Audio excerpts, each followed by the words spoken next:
Hello everybody and welcome back to the 22 Samantha House Project. Today I'm working on getting more of the brush from the side yard and the backyard cleaned up. I lost a little bit of the video here. I've tried to edit around that fairly well. I tried to get video of doing the grinding at the same time to show how well this chipper is actually working. But at this point in the yard cleanup, I've come to the realization that this chipper is just not going to do the job that I want it to do. So from this point on, you're going to start seeing me stack up anything that's basically larger than about 1.5 inch diameter off to the side. And there's a lot of things in the side yard and the backyard that over the 7 years that this house was overgrown really got larger and tougher than what this chipper is able to handle. I'm not unhappy with the chipper. I just don't feel like it's appropriate for the amount of work that I'm trying to get it to do. It's very difficult to get the horn fed with the vines passing through it. And while we're almost out of the vines on the other side, the stuff that's down the side of the shed here is pretty good size. Some of it is up to 3 to 4 inches, and that obviously is way too large for this chipper. So as we go along in this video, a couple things go wrong with the chipper, one of them pretty spectacularly. So when that happens, I discover that while this chipper is pretty easy to work on, it's actually a little bit difficult to find and identify the parts that are supposed to go in it. And the customer support for it is not there. So you're kind of on your own for being able to find the parts. I think what I'm going to end up doing is taking the trailer, loading it up with a couple of different loads, and just taking all of this away to the commercial chipping location and just pay them to take the loads and chip them up. The mulch I have will probably be useful for something in the project, but so far I'm just focusing on getting the yard cleared out.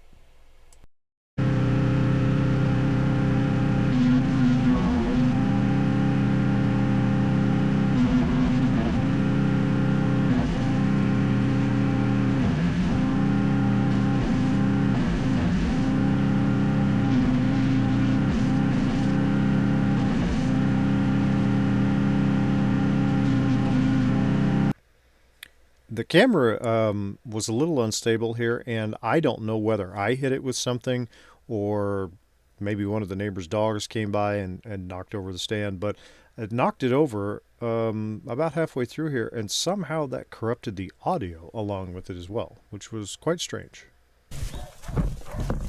We have completed most of our chipping. They were working on yesterday. We're back here. We had a pretty good jam in this door down here last night. That wrapped things up for a while. It took quite a while to get that cleared out. Unfortunately, some of the vines just kind of bound up the spindle as they went through. I hadn't had that problem here before. But today we're going to work on getting some more of this cleared out. Maybe all of it. Maybe. There's not nearly as many vines on this side as there were on the other side. So I'd like to really be able to get it at very least all the way across to see just how wide the yard is, get a visual on that, and make a path to get some of this junk here at the back out, and get this all cleared out for the mark out for what I'm planning on putting on the back of the house. And boy, it's sure nice just to be able to walk, even just a little bit back here. This pile was head high to me, at least 6 feet tall. I don't know if that showed up very well. I've got one branch left from last night's grinding to do, and I'm going to spread this mulch pile out, I think. Maybe take some of it away, just depends. I believe we're discussing now making this into a garage with a garage door, and this over here, gravel from here out to the street. Take this fence away. This is all going to get torn down right here, so I'll keep that in mind. Have to cut this branch or bush here back a little bit further. I've got an old tree stump here. I think we can probably just kick it out. Yep. So we'll get him all crushed up, get this cleaned up. We're supposed to get pretty heavy rain tomorrow. It'll be the first time in almost 3 months that we've had anything more than just trace amounts. And yet we're still only about 4% behind total in the lake levels. We had a lot of drought and then a massive amount of rain, which is what brought that tree down in the backyard.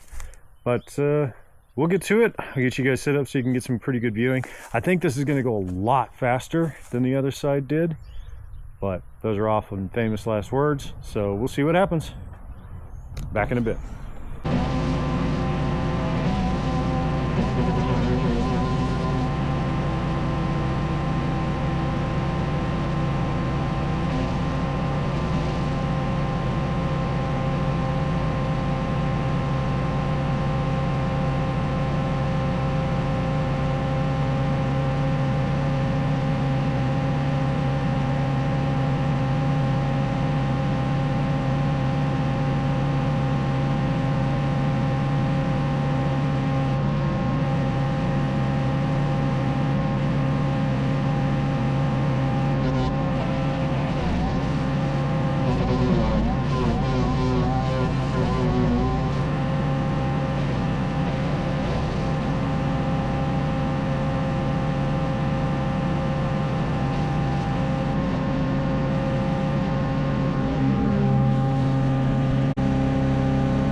Something that turned out to be pretty surprising for me was I have been using off and on these Bosch pruning blades for the Sawzall for quite a while. And honestly, I don't really use them much for trees. I mostly use them for plywood or, you know, things where I just need a small reach to be able to get in with a smaller blade with the Sawzall. But I was actually really surprised at the fact that the one blade that I was using for this, I managed to use it all the way from the section where I start using the chainsaw to cut some trees next to the toilet that was in the driveway, all the way through the yard past this point and well into the day after this of cutting things, you know, just getting the stuff cut off right at the base where the crown of the tree was well up out of the soil, cutting through rocks, dirt, all the other junk that was down there. And it just did a fantastic job. I can't recommend those Bosch pruning blades enough. Really surprised at how well it held up to the intense abuse. There were a couple of times that I bent that blade fairly badly, and after just bending it back by hand to what eyeballed appeared to be straight, we continued on cutting, and I would say that one blade did 85% of this entire yard, and it's not worn out yet. I just don't have anything else that's appropriate for cutting with it. I moved over to the chainsaw for things that were larger, simply because it's a chainsaw option as opposed to using a Sawzall option. All around, I would say that I was very impressed with the operation of those blades, and leave it at that.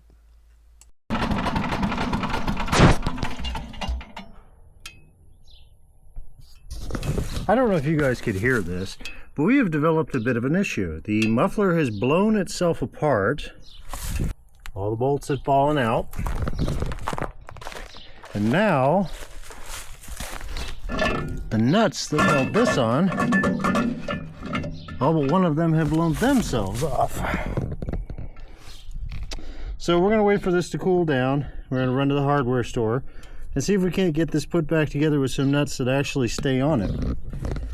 That's quite disappointing, but it is extremely dry out here. It hasn't rained, like I said, in months.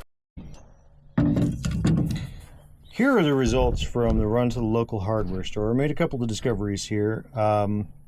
Not really impressed with how this mounts. So on the chipper, it sits like this to the side, and this, as you can see with the placement with the two screws, goes over the top here. But he's got a problem. So it's broken here on this flange that comes down on each side. So we have some screws here that appear to have departed some time ago, and then this has broken as a result. So I am wondering if this was put together incorrectly. That metal looks like it's a fairly recent break. And fortunately, the farm supply store that I went to here was open today, and they had suitable hardware for short term. Now this, as soon as someone sees this, I'm sure they're screaming, that's not the right type. You are very correct. But they didn't have any stainless, and they didn't have anything that I could use for exhaust for this. So this is going to be for today. I'm going to put the gasket back on. We're going to get this remounted back onto the chipper. And I think when we get back to town this evening, we're going to stop by the Race Brothers on the north side and get ourselves some stainless hardware for this. But this should work for today. So let's go get it onto the chipper and get back to work. Got it all back on here. I had to remove this in order to get my big fingers up inside here. And we've got all of those attached.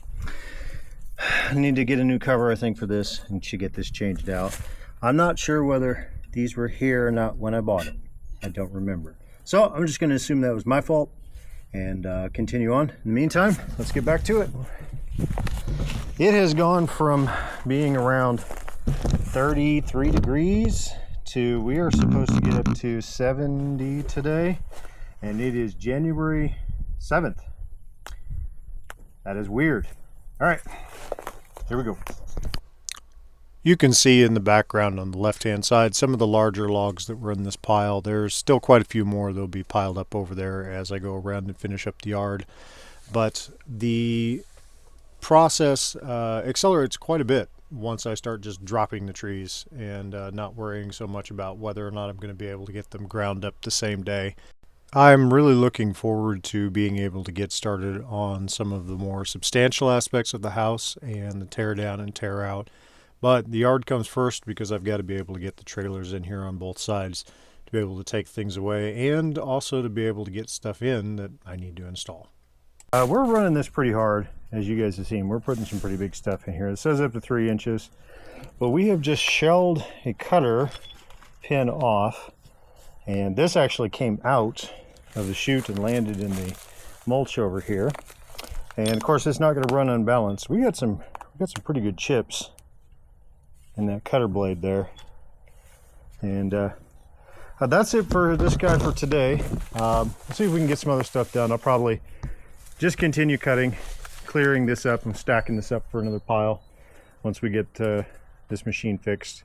And yeah, I think that's what I'm going to do for the rest of the day, is just clear it out, make another pile, and once it's fixed, we'll chip it up. Back to it.